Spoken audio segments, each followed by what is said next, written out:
Hi everybody, let's grab your attention. Can you hear me? Yeah. Wonderful. So thank you so much for joining us tonight for the inaugural Raising the Bar Adelaide. We're very excited to bring this event to Adelaide all the way from New York City, which is where the concept started. So I suppose just to give you a little bit of background, the intention of the concept... Sorry, we can't hear you in the back. You can't? Yes. How's that? A little bit better? So just letting you know a little bit about the background of the event. Raising the Bar started in New York with the intention of turning pubs into classrooms by combining education and pop culture. And what's better than sitting with a glass of wine listening to some amazing topics. The event has been around the world from Hong Kong, London, Auckland and Sydney, and now the City of Norwood, Canham and St Peters are proud to bring it to Adelaide for the first time. There are 10 other pubs and bars around the city tonight, all hosting talks by academics and esteemed speakers. So we hope you'll all enjoy it, and we really want to get the word out there, so please take photos, share. The hashtag, the official hashtag is RTBADL, so please try and help us get the word out there. Alright, so Troy. Dr. Troy Wallet lives a multifaceted life. He is a GP, a father of 3 and the co-founder of GenWise, which is a purpose-driven mobile general practice that supports health professionals in the aged care sector. GenWise held the South Australian flag going into the 2017 Telstra Business Awards and did us very proud by winning the national title, which is a massive win both for Adelaide and for GenWise. So working in the intersection of health, technology and business, Troy is fascinated by the wonders of life, and tonight is going to talk about his deep dive into change making. Thank you, Troy.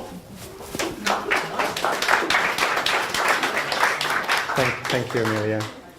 How awesome is this? Drinking good whiskey and talking are 2 of my favourite things, so I'm really, really pleased to be here. So here we are in Adelaide at the Republic, downstairs in the cellar, and you can almost feel the earth around us as the rain goes on above. We're only starting in the last decade or so to understand the connection between the environment and ourselves. But the Ghana people have that connection. I grew up in South Africa and I've only been here for 12 years. So I've got much to learn, but I would like to acknowledge their spiritual connection to the earth and thank them and pay them respects.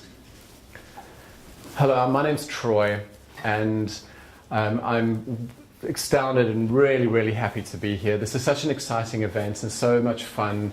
Enjoy your whiskey. I'm going to put mine down because otherwise I'm going to throw it on the sound guy because I like to wax lyrical.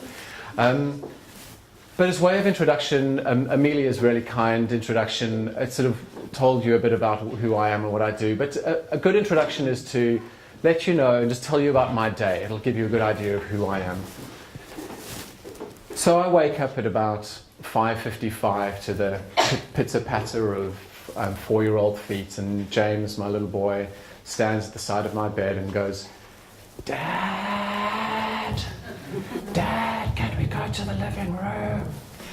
And so blurry-eyed, I wander down the passage and I grab my cup of coffee, sit down at the couch with my phone, read Gizmodo or Lifehacker or something else ridiculous until the caffeine hits, and then get ready for the day. Make the kids' lunches, get them dressed. Sometimes it's a fight, sometimes it's not. Bundle them in the car and get them off to school by sort of 8:15. Second caffeine hit comes and I pop into a cafe, and then I go to the nursing homes. And as you heard, I'm a GP and I look after my aged care residents in a nursing home. And so I spend the morning making changes, asking them to make changes in their own life, talking to the nurses about changes that they can make to help these people, or making changes to their medications or doing stuff like that. Lunchtime comes and it's a Subway meal and my 3rd cup of coffee for the day. If I'm feeling a little bit extravagant, I pop into a cafe and have a meal there. And then I do GenWise work in the afternoon. At 3 o'clock, I pick my boys and my girl up from school and head home for the. If you've got a family, you know all about this. It's the dinner, bath, bed run, which is always out of control and totally crazy. At about 7:30, normally I'm pretty tired, and so plonk in front of the TV, watch some TV, or maybe read a book. Occasionally, if I have enough energy, I prepare talks like this, or do some writing, or become creative. And then, like most of you, fall into bed, probably not most of you at 9:30, but I fall into bed and sleep for the rest of the day. So that's my normal day. But I've got this really fun exercise that I do every sort of 6 months or so, and I call it my perfect day. My perfect day is not like a holiday perfect day, where it would be kind of like wake up and have eggs Benedicts and a cup of coffee and hop on my mountain bike ride and go for a ride or sit on the beach. You know those sort of perfect holiday days. You've probably got yours, and it doesn't include mountain biking most likely. This is your perfect normal day. So my perfect normal day goes like this. Wake up at 6 o'clock, go through, make my cup of coffee, do some squats or some push-ups, get the blood flowing first thing in the morning. Don't sit down with my phone, but rather journal for 15 minutes. Go for a short run, come back, peacefully have everything made the night before, get the kids into school, meditate for about 20 minutes or half an hour or 10 minutes or whatever I can before seeing my nursing home patients. See the nursing home patients, have a healthy packed lunch, go for a walk or have a nap, go into the afternoon, do my GenWise work, come home, pick the boys up and Eve, my little girl, and do something fun and a little adventure before heading home for the bed bath and dinner kind of thing. I'd finish the day with enough energy to be creative and spend the last part of my day hopping into the shed and doing some woodwork or drawing or writing or do something like that, being creative. So the gap between my ordinary day and my perfect day is where the wonder of change lies. And that's what we're going to talk about tonight. I think about change in two different settings. So as a GP, I'm always telling people to change. I mean, if you'd have seen your GP, they always tell you to do something. But I don't like to stop there. I actually like to work with my patients. I like to spend time with them and say, go and try this, go and do that, and come back and see me in 2 weeks and let's see how you did. And if they succeeded, we celebrate. And if they didn't, we face it with interest. And we go, I wonder what happened. Let's see if we can tweak it this way or tweak it that way or do something slightly different. The other place where I think about changes in my own life, I love to tinker with my life. I love to make little changes and do different things. The books I read you'll find in the personal development section, but I think personal development's dry and boring. I like to see it as leveling up. And so in both of these settings, I've come up with a conclusion that I think is important. I think the pressure to change is completely overrated. Our Facebook feeds show us that everybody is better, more sexy, and happier than we are. MasterChef says you can cook better, you should be cooking better, let's cook better. The Biggest Loser says you can lose half your weight in 12 weeks if you just put some willpower into it. And Ninja Warrior inspires you to get strong and hang from your arms for 4.5 hours. Well, I'm not sure if that does it to you, but it certainly does it for me. I'm really tempted to enter next year, but I probably will just fall off. So I say no. I say we should chill out about change. And if you want to play a fun drinking game, it's a really good part for it. Take a sip from your drink every time I say chill out. You'll probably finish your drink, but you won't be completely wasted, so it's probably safe. So tonight I'm going to show you how. When we start with change, we've got to think about what change we're going to make. It's the obvious start. So I'm going to ask you, what change, when you think about it, what two changes, or when you just tell me one, what change would you make if you were to decide to make a change tomorrow or next week?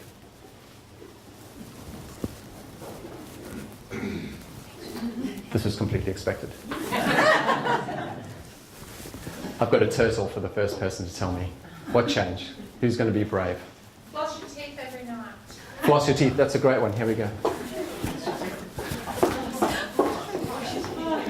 The turtles are rare. There's only 12 of them. Anything else? Floss your teeth. Anything else? Any other changes? Get more sleep. Get more sleep. Any other changes?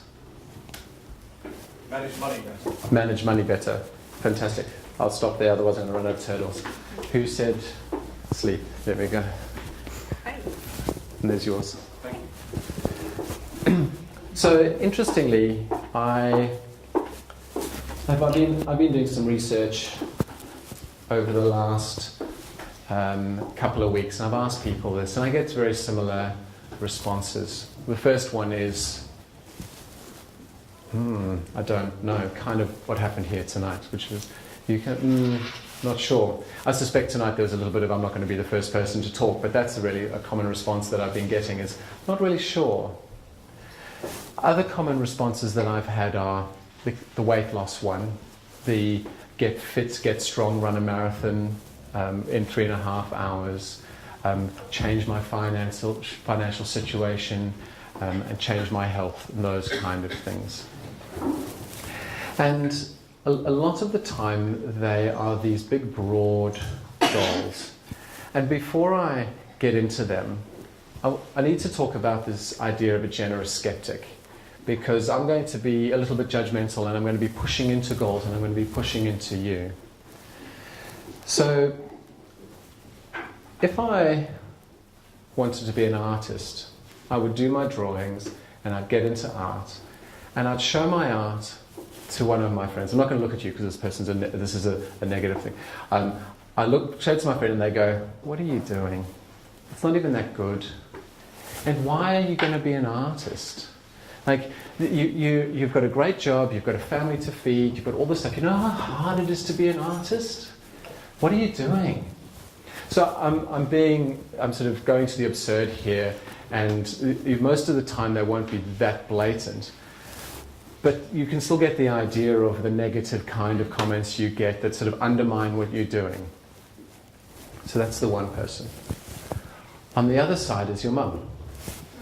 And you show your art to your mum, and she goes, "Wow, so wonderful. You're so good at art. You're the best. Oh, I'm going to put that on my fridge. You'll succeed in anything you do. You go and get them." That's your mum. Wonderful people to have in your life. You really need them because they pep you up and get you going, but they're not going to be pushing you. And then you get your generous skeptic friends. And your generous skeptic friends are the people that care enough to have your back. They're the people that are going to push you and level you up because they care. They're on your team. You can see them behind you giving you a nudge. And so you show them your art. And they say, "That's really good. I really like what you're doing there. And I believe in you. I think you can get there. And your perspective is brilliant and the colours are excellent. But you know what? That top section, I can see you've lost a little bit of focus. You haven't quite nailed that. And I think you could do better. And I think you've done better in that area before." And they go, and what are you going to do with it? And how are you going to get this forward? How are we going to help you? How are we going to push you into the next level of this? How are we going to make you succeed in this? And your generous skeptic friends are precious. They're the people that you should hold on to and gather them around. And I've got a bunch of generous skeptic friends. I'm not sure why I'm getting emotional, probably because they're sitting in the front row. I'm very intrigued to see what comes out of today and how they push me further from this. But my generous skeptic friends are fantastic. And I met up with them about 11 weeks ago, and we were exploring goal setting and goals and how we're going to achieve our goals, and we were helping each other level up. And I said to them, I'm going to do 100 push-ups in a row in 12 weeks. We're meeting on Sunday again.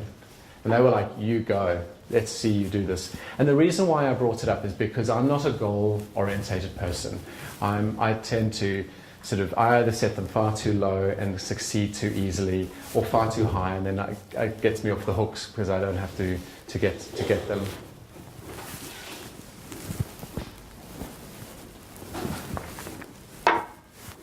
So I said to them, I'm going to do 100 push-ups in a row. And they said, great. And the process, part of what I did that for was because I wanted to learn about goals, and this is kind of how I do it as well. I experiment with things. And I've learned a couple of awesome things in the process on how to achieve goals and what makes a good goal and what makes not such a great goal. Before I go any further, goals are personal. They work very well, and different things work differently for different people. So this lesson that I've learned is interesting, so take it and play with it and fit it into your life. But how you achieve goals is very personal. But one of the big lessons that I've learned is that there are outcomes-based goals and process-based goals. So outcomes-based goals are, I want to lose 12 kilograms in 3 months. I want to run a marathon in 3.5 hours. I want to get fit and strong. It's the outcome that's there. And here comes a generous skeptic. You ready? They're rubbish. They're rubbish because, and I'm actually going to talk about weight loss with this because it's something that comes up really, really commonly in my practice, and it's something that I like to talk about quite a lot. And I'm going to use that as an example why an outcomes-based goal, like losing weight, is not great. On an aside, so the first thing about looking at weights is thinking why you want to do it. What do you want to lose the weight for? And by the way, just remember that I'm using weights, but you can think about it as a metaphor for other goals as well. And on an aside, from a weight loss point of view, because I'm a GP, so I'll tell you this. Weight, there's a couple of reasons why you're going to do it. One is for health reasons, the one is because you want to feel better about yourself, and the other is because maybe you want to move better, or there's other things. From the health perspective, exercise has been shown to actually work better from a health point of view than weight loss. So if you are have got a bigger BMI and you're exercising, you're doing well, you're much more healthy than the little skinny millennial who's not doing any exercise at all. So that's just on the aside. The problem with weight loss is that the feedback loop is so slow, and outcomes goals are like this as well. And by the way, I've done this, and I call it getting to race weight people. I'm fully aware that when I talk about losing weight, people look at me funny all the time. It's about getting to race weight, and if you're over 40 like I am, if you don't think about your weight, you'll gain. So you stand on the scales and you go, I'm 87. And then the next morning you stand on the scales and you're like, I'm 89. What the hell? And it's because weight loss is so variable, and there's so many different things going. Like outcomes-based goals, the variability is too much. The variability of life gets in the way.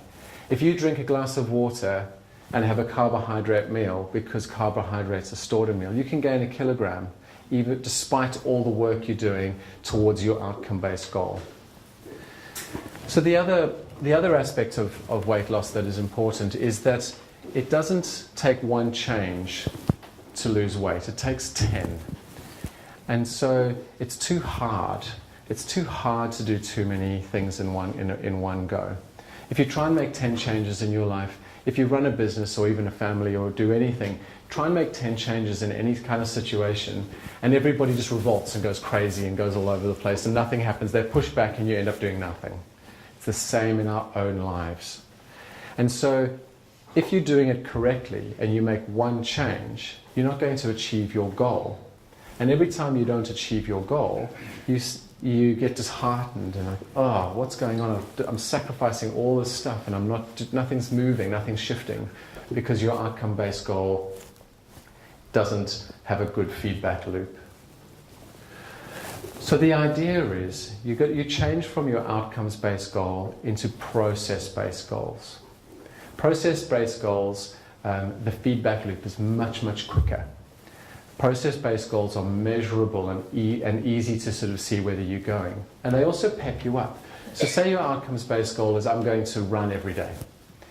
And so this week you've marked it down and you've gone for your run and you've only made it 3 days in a week.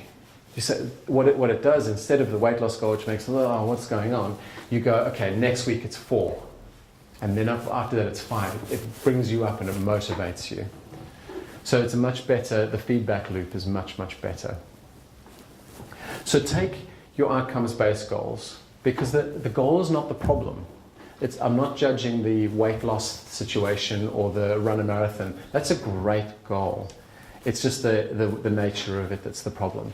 So you take your outcomes-based goal and you turn it into your 10 process-based goals that will get you there. And then do none of them. Because as we were saying before, if you try and do 10 changes, they're not going to work. Oh, just do one of them. I grant you that. Just do one of them. And so you go on from there. So 100 push-ups in a row is an outcomes-based goal. And I failed. I can't do it. I've got 3 days and I failed. The reason I failed was that July was a dark month for me. I was pretty stressed and got overwhelmed. And actually I tried to do too many things at once. And so in kindness and compassion, I decided to let it go. Self-kindness and self-compassion. And I brought it to my accountability group as well, and I learned an interesting thing. I asked them, is there space in accountability and goals for you to have compassion for people and not push them through this? And the resounding answer was yes. Because we chill out about goals, because they're hard. We trend towards goals. Yeah, good. People are drinking. So, because goals are hard, and failure is part of the process. I'm going to have a drink too. In fact, I'm going to start drinking with you. I think when I said chill, my whiskey's great. If I don't, you tell me to drink. So in medical school, you learn this model of change. And the model of change goes pre-contemplation. I'm not actually even that interested in making any changes. Contemplation. Maybe I'll start running. It'll be quite fun to do a marathon or a half marathon. After contemplation, you move into the action phase, which is I get my running shoes on and I start running every day. Then you go into your maintenance phase, which is I'm kind of now running, it's what I do. And then the next part is relapse. And this is the model of change, and they teach it in this cycle. And it's heartbreaking and disheartening, and I used to hate it, and I never ever used it practically, ever. We taught what we've got to do is find out where you are. If you come to a GP, are you in the pre-contemplation? And I just need to shift you onto the contemplation or the action. I never did that. It's just disheartening. Until I started looking at the process for this talk, and I saw it drawn in a wonderful way. I saw it drawn pre-contemplation, contemplation, action, maintenance, relapse as a spiral. So it spirals into the next phase of it and keeps on going up. So you're not back where you started when you relapse. It's just part of the process. It's part of doing the hard work. Kids teach you some wonderful lessons. They teach you about patience. They teach you about how to control your frustration. They teach you how to play. They teach you that you're not the center of your own world, which is actually a good lesson. And they teach you about entitlement and how you're not entitled to much. So my son Tom, he's 7 years old, and he is a smart kid, like all your 7-year-olds and all your kids, they're all smart. But Tom is really lucky in that he's curious and he picks things up really, really well. And so he does very well at school. And every 6 weeks they have a spelling test. And he normally does really, really well. But one day he came back and he ran up to me after school and he said, "Dad, I missed a word and I didn't get it right." And I thought, fantastic. I would hate Tom to go through school getting 100%. I would hate Tom never to be pushed. I would hate him never to learn the joy of hard work. So I celebrate the 50%. I celebrate the mistakes. I celebrate the joy of hard work and working on the edge. And it's not failure that I'm celebrating here, but I'm using failure as a marker that I'm doing the hard work. My guru and mentor, Seth Godin, talks about hard work, and he defines work that matters as hard work. He talks about work that matters as the emotional work, and he defines it as work that might not work. There's a sense of the failure in there. So being an artist and putting the emotional energy into what your work and what you're doing is the important part of things. And so it's about enjoying the hard work. It's about using the failure. It's about using that marker of failure that you're doing the right stuff, you're in the right place, you're doing the wonderful work. Because remember the spiral. Pre-contemplation, contemplation, action, maintenance, relapse. And every time you go through the spiral, you're one step closer to forming the habit. And the habits are where it's at. Because once you form the habit, it's not a change anymore, it's just who you are. So how do you form habits? You chill out about them. I just needed a drink.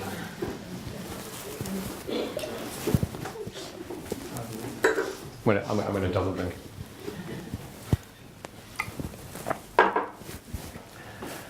So it's like that. There's that wonderful quote. A lot of you will have heard it.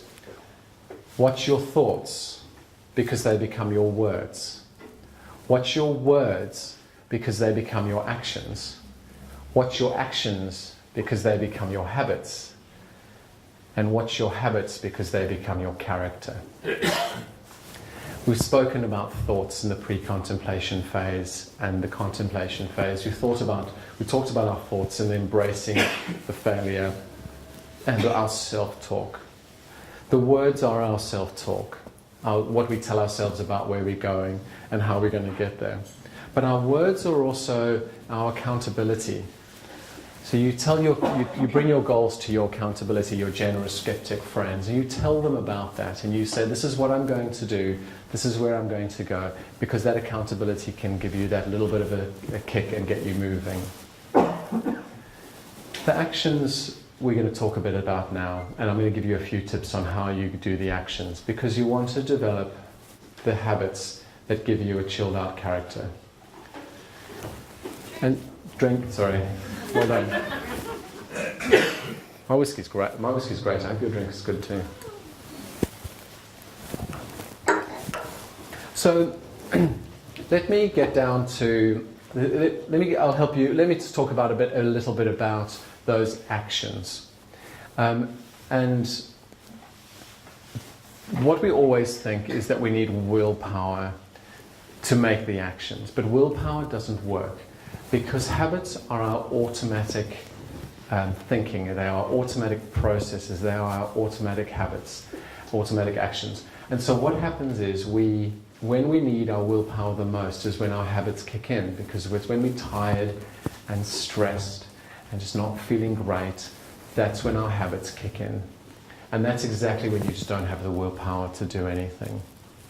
So you use the willpower to set up your lives and to make some changes, and then everything falls into place from there. So to make it a little less dry, what we're going to do is I'm going to tell you how I'm going to turn my ordinary day into my perfect day. So the first thing I'm going to do is choose one thing to change. We've spoken about that before, I don't need to go into that again. One thing to change. So I want to start journaling. And I inspired myself with the talk, and I started doing this for the last 2 days, so I'll let you know how it's going. So the first thing I'm going to use is activation energy. Activation energy rocks, and it's awesome. So activation energy comes from chemistry, and it's the energy that's required to phase change, say, water into steam. And the behavioral psychologists have stolen that term for our actions. So if I'm going to go for a run, my activation energy is get my shoes on, get my kit on, get my heart rate monitor on, get my cap on, these days get my torch on because it's always a bit dark, give my wife a kiss and walk out the door. That takes a whole lot of things to get me going. So what you need to do with activation energy is you need to decrease the activation energy for the things that you want to do and increase the activation energy for the things you don't want to do. So when I get the, "Dad, can we go to the living room now?" all I need to do is leave my phone at my bedside table instead of taking it with me. And I blurry-eyed walk down the corridor, the passageway, make my cup of coffee, grab my phone, and I've left it in my and I'll get pissed off. When you can't do your habits, you get angry. You know, oh, I don't feel like journaling right now. Just want to read my phone. But because of the nature of humans and people is that I'm too lazy and I don't want to wake my wife up, I'm not going to go get my phone. But the night before, so I've increased my activation energy to read my phone. But the night before, I put my journal on the table and my pen next to my journal. So I'm like, you know what, I might as well just go sit down and write my journal. And in 5 minutes' time, I'll be loving it and enjoying it, and I'll be there. So it's about increasing your activation energy for the things that you don't want to do and decreasing it for the things you do want to do. If you want to start running, this is why I love activewear. First of all, I think it looks great. And second of all, it's really cool because people can just put their shoes on and go to the gym. It decreases the activation energy, and exercise is the best. It's awesome for everything. But I know people that sleep in their gym clothes because to decrease their activation energy for going to the gym. So it's about thinking about how you're going to do that. The next handy tip for changing your actions and your habits is change your environment. It's called effortless self-control. And it's been shown in studies in college students that those that have less temptations in their environments are able to maintain their habits and maintain their actions and their changes much better than if they don't. So I did something really extreme to change my environment, is I deleted my internet off my phone. I don't have my notifications on my phone as well. I figured I carry my computer everywhere, and I've got my iPad, and at home I don't need my internet. I've got an Android. I don't know if you can even delete it off iPhones. And I did that 2 days ago. It was hard. I tell you what, when I was doing it, I was like, what am I doing? But it's worked, because now when I try and read on my phone, I've changed my environment. I don't have the temptation that's there. You've heard this one. Don't have in your house. Don't buy food you don't want to eat. If there is chocolate in my house, I will eat it. The whole thing, all of it, 3 blocks, gone. My wife's exactly the same. So we can't have chocolate in our house because we just eat it. So it's about changing your environment. And in all the changes, these are tools that you can use and think about. And sometimes they're a little bit harder to implement. You go, how am I going to change my environment for this? But it's something to think about. And your environment also includes the people that you hang around. You are the average of the 5 people around whom you spend the most of your time, which I think is why I'm just laugh and chill out, and I'll drink in a second, and have fun, because the 3 of the people I hang around the most are my kids, and I don't even know who else I hang around. My business partner or my wife is probably the other person. So if you want to do something, if you want to become a runner, join a running club. If you want to start doing art, go and join an art club. If you want to become more spiritual, join a meditation group or do the right type of yoga. Hang around the people that you want to associate with. It will motivate you and get you into the right place and do the right things. I'll drink now because I'm getting a bit dry.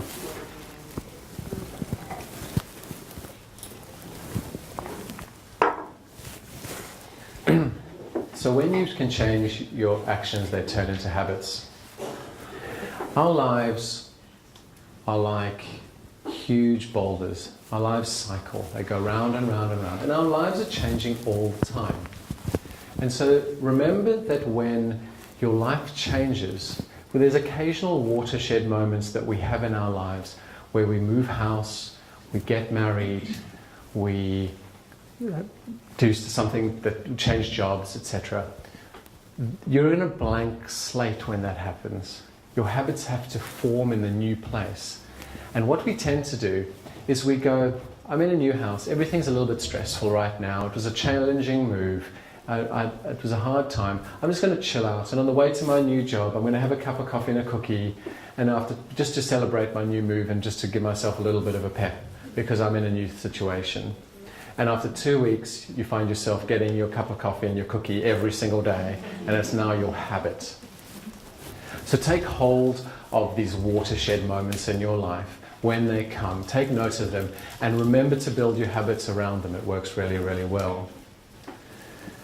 Because that boulder of life will keep on changing and it'll roll down the hill. And if you want to change that direction of the boulder, what we like to do, what we think we should do, is we should smash it. We should just push it out the way, use all our strength and our willpower, shove it and just thrash at it. And what it does is we run out of energy 2 weeks later, the boulder topples and self-rights itself and ends up going down where it was going to go before. So how do you change the direction of the boulder? I think you probably get it. You just lean on it. You just trend towards your goals. You trend towards where you want it to go. Because if you lean on that boulder and you put a little bit of pressure, you make one change, and you trend towards your goals, that boulder will shift. And you keep on putting the pressure on that boulder and it'll roll down the hill. And in 1 year, 2 years, you will be in a completely different place to where you would have been before if you hadn't have made that change. And the thrashing and the crashing doesn't make any difference. So we're kind of coming to the end of what I have to say. And we're going to go into Q&A. Got rare turtles to hand out.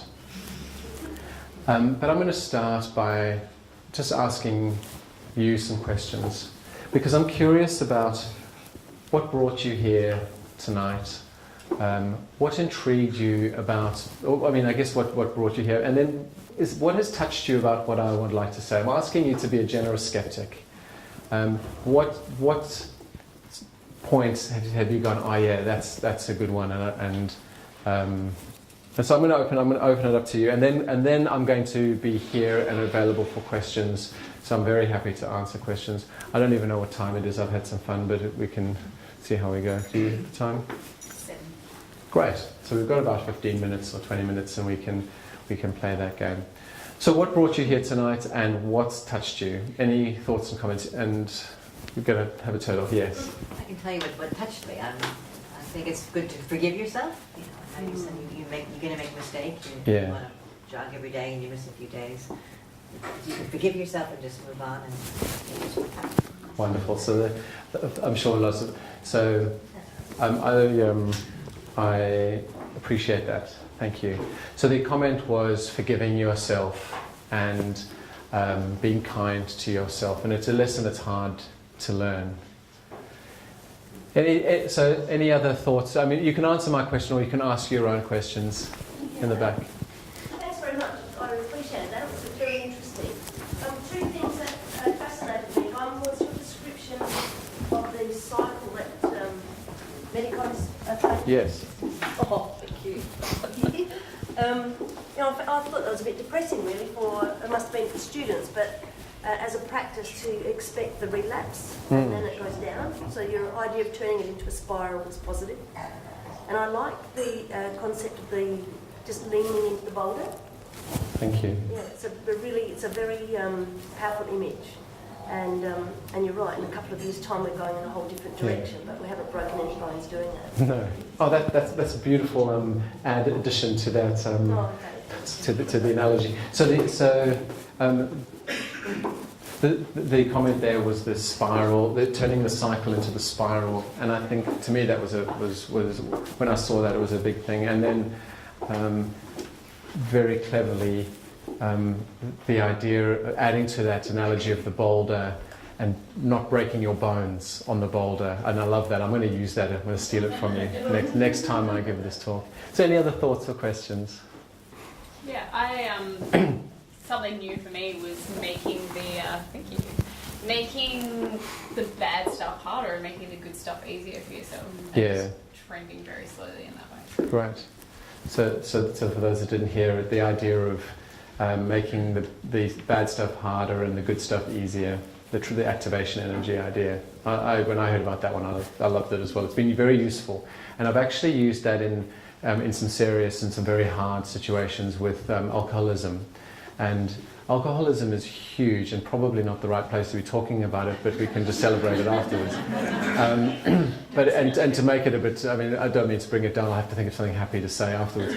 But and this doesn't cure the problem and doesn't solve the problem, but it definitely helps. And I tell people to put their alcohol in the bar fridge outside and drink as much as they want. And so they can come inside and they can have their beer, but they have to get up and walk outside to the bar fridge to go get it again. It helps. It doesn't work completely. Alcoholism is really, really super hard and challenging. But activation energy in different ways can work really well. Oh, I just had a comment. It was the forgive yourself one. And people say forgive yourself. But what worked for me was treating myself like I treat my friends. Yes. I treated myself like I treat my worst enemy. And it was just, when you sit and think about it, just say, I wouldn't treat my worst enemy that way. And you're treating yourself that way.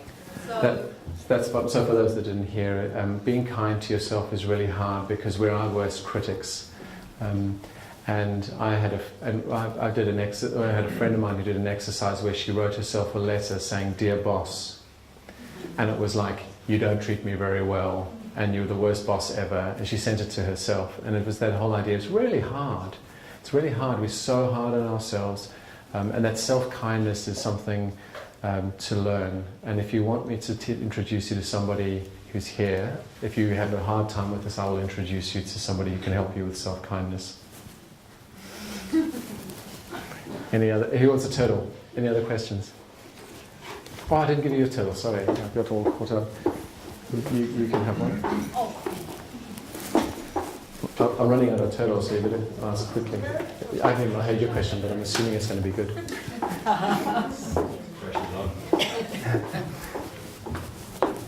Yeah, it is more of a question than a comment. Right. We have a friend who was more of Brian's friend, who he sets himself goals like that we think are ridiculous.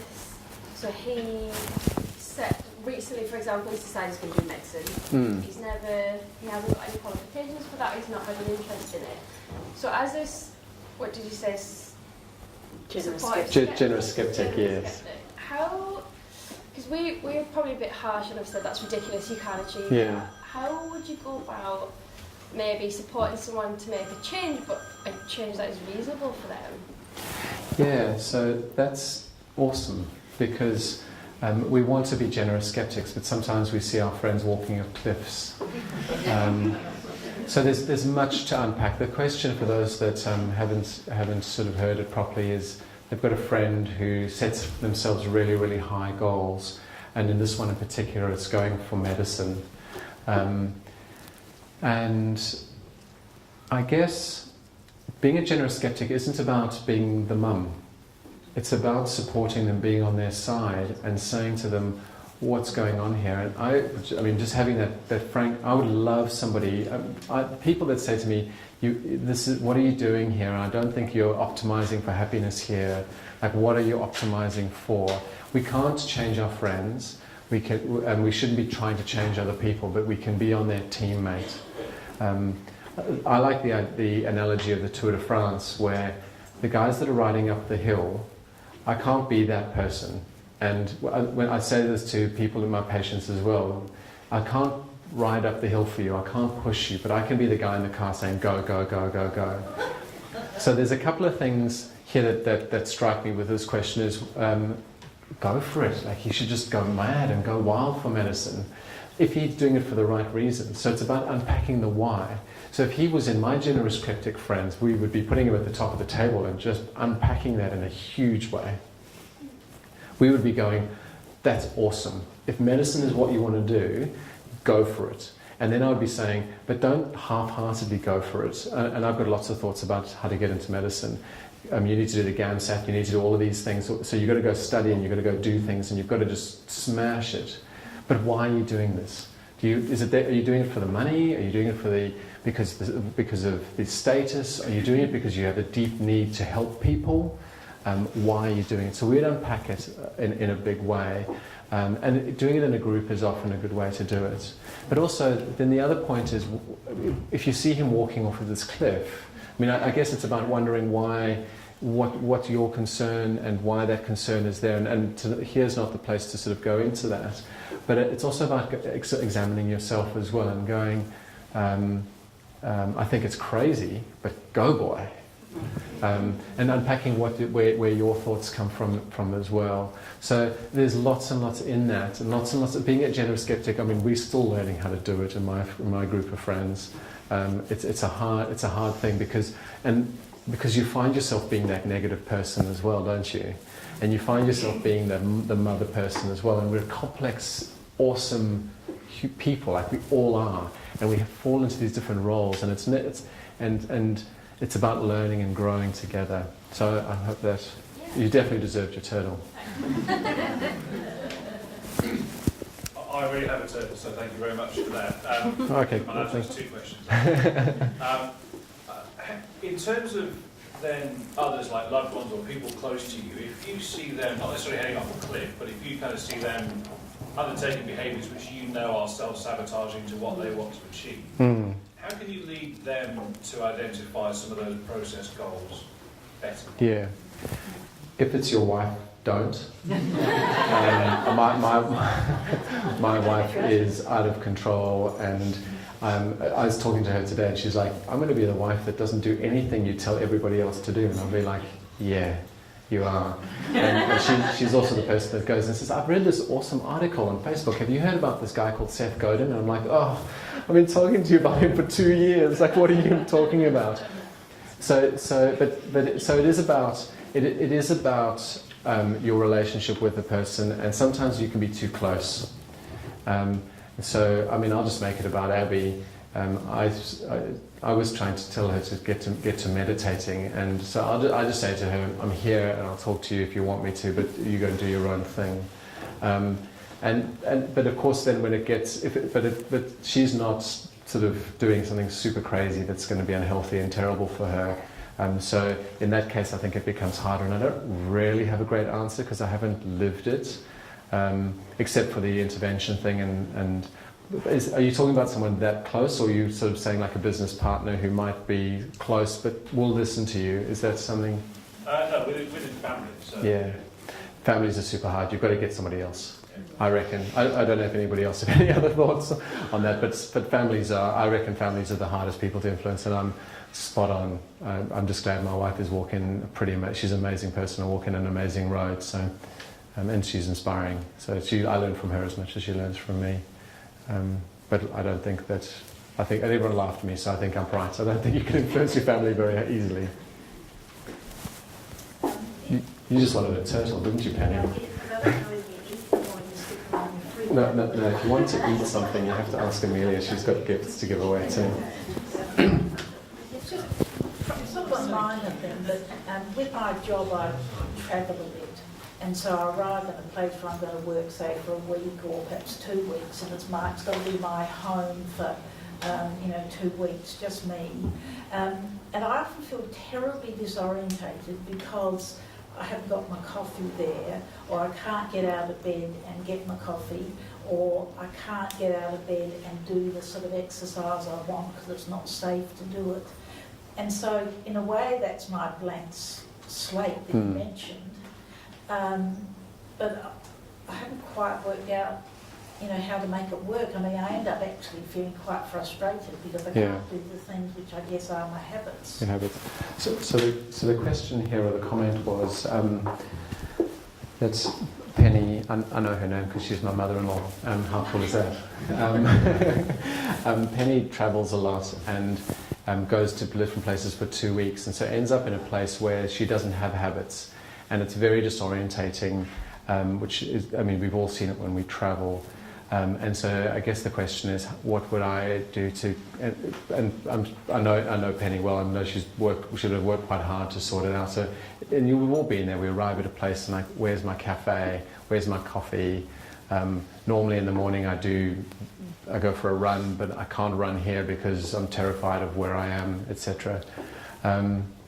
And I think it's a challenging one. It's one of those that you kind of need to take, I guess, what you have and build a travel habit, I guess, would be a good option, is that you have something in your bag and you can build that habit at home or even when you travel, so that you just instigate.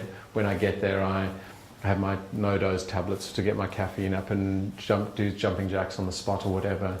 But I think that it is looking at it as I like the idea of reframing things. So looking at it as my habits are brand new. It might be something that you can work on to if you decide to make a change. That's the time to make it. If I was to cut out caffeine, doing it on a holiday would probably be a place I would do it on my own in the middle of nowhere, so I can rip the trees to pieces without ripping my kids to pieces. I don't think I answered that really well, but it is a challenging one. I've got 3 left, and then I might take them home. Anyone have other questions? Wonderful. I know you can't change other people, but sometimes that is the responsibility of governments or organizations. So I came, in addition to the personal things tonight regarding environmental behavior. And habits was really interesting because I realized that after 40 years, I can't not recycle. Yes. I will carry something for, ages. But on programs where everything has been set up to make it as easy as possible for people, like food waste composting, and you take away sort of all the barriers, it's still a minority of people that will shift behavior. So we know that information doesn't do it.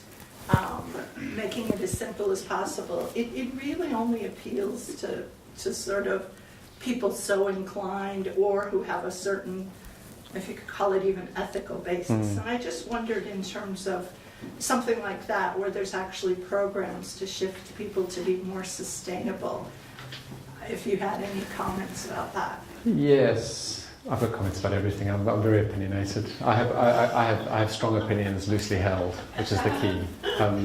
So the comment is, how do you change a society how do you use behavioural sort of things to in this example, recycle or become more environmental? And the idea, of course, that was brought up is activation energy. So you can make it, and I think that's vital, is to make it as easy as possible. But when that's done, what do you do? And it's about changing the culture.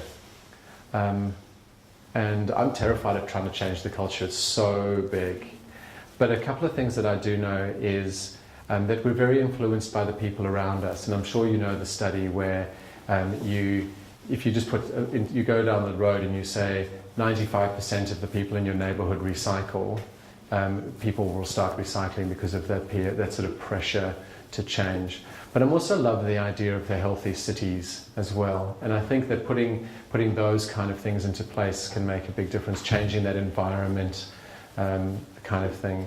So changing people on a global level or on a societal level, I don't feel like I've got anything to do. What I want to do, the way I would change a culture, is I would stand up in front of 45 people and I would talk to them a little bit and hope that I can change 1 or 2 people here who can go and change the other 2.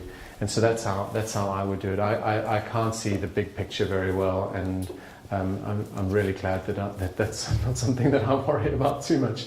But go, girl, because it's needed, and we need people that are going to go out and change societies for the better. And we need people with visions that big. I just get overwhelmed. So you just definitely deserve your turtle.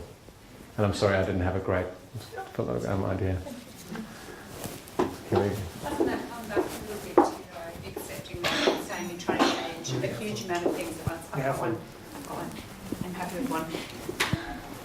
Is accepting that making one change at a time eventually changes the direction of things. And so if it's sustainable actions, it's a long-term thing to change it. But it is that, I learn things from my children about not having straws in drinks and stuff like that. They're small things and they're little changes, but the more it goes on, and then I will mention it to one of my friends. And so it's something that will take time. It's like that being into the boulder instead of thank you. crashing against it. That was a better answer to your question than mine.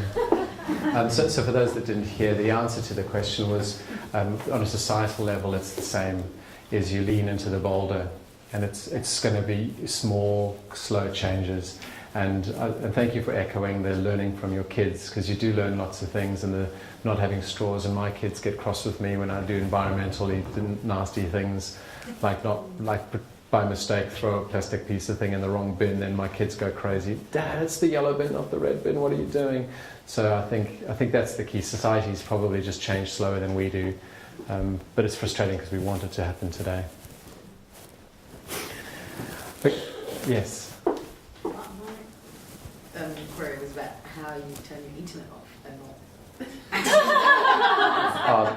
I'm just crazy. Is it working? In such an environment where everyone's dependent on, almost Twitter and Facebook. So the question here is, how do I turn my internet off? So I haven't. I've just turned it off my phone. I can still get it on my computer and on my everywhere else. But I mean, this is just something that I think about. I'm the boss of my phone. My phone's not the boss of me. So I turn off all of my notifications except for my phone and my messaging. I've turned it all off because I don't want to get told all the day, hey, how you doing? Check your Facebook. I'm also really weird. I'm not on Facebook. I deleted it a while ago, and I deleted it because I go to my Facebook to look for happiness, and I wouldn't find it. And it was fairly hard, and I'm just a bit weird this way, and I know that people connect on Facebook a lot and communicate on Facebook, and they say, but I wouldn't go to any parties. I'm like, I don't go to parties. Personally, I did that, so I'm a bit weird that way. I don't have my email on my phone either. That I did 2-3 years ago. I'm like, I can check my email on my computer, and you should batch your email anyway. I just don't like to be bossed around by my phone. So that's how I did it. Again, strong opinions, loosely held, and and that's not about what I do. It's about what works for you. You know how you do it? You just do it, and it hurts. And I tell you, I was like, oh, what am I doing? You just install it again. Like, it's not a problem. If you really want it, you go to App Store, you just go Chrome, download. It's just increasing the activation energy. But I haven't missed it. It's been 2 days. I haven't missed it. And then you fail, and then you be on. Then you fail and you go on the spiral. Yes, if you didn't have a turtle, I'll give you a turtle. But you've got one already. Okay, I've got one last turtle, and then we're going to clear it. Thank you so much for being involved. One last turtle. Anyone got anything pressing? Nothing's come from this side yet, except from the front. Okay, I'll take this one home and give it to my boys. I'll have to make some more because they'll fight over it. I'll just leave it here. Someone can steal it. No, I'll give it to you because you're wonderful. So Amelia set up this whole thing, and it's been so good. Thank you.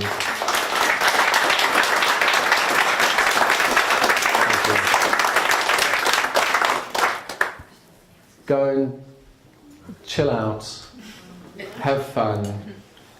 Please go and do hard things, but enjoy doing it, and remember failure is part of the process. And I look forward to seeing you again sometimes. I love connecting, so I'll hang around for a bit and you can come talk to me. I'm going to finish off my whiskey. I think we've run late. Your patience has been fantastic, and thank you for thank you for coming. It's awesome. Thank you. Thank you.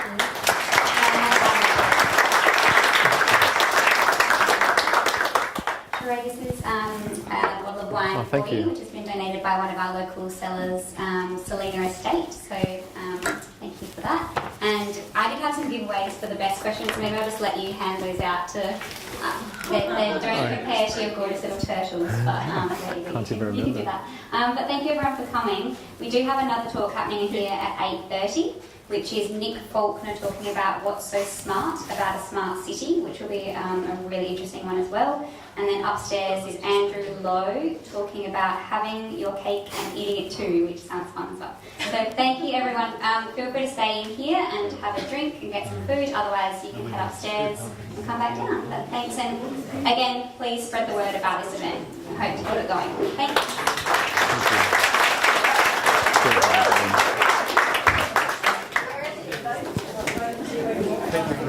Thank you. Oh, thank you very much. I appreciate it. Have something on for you. Yes.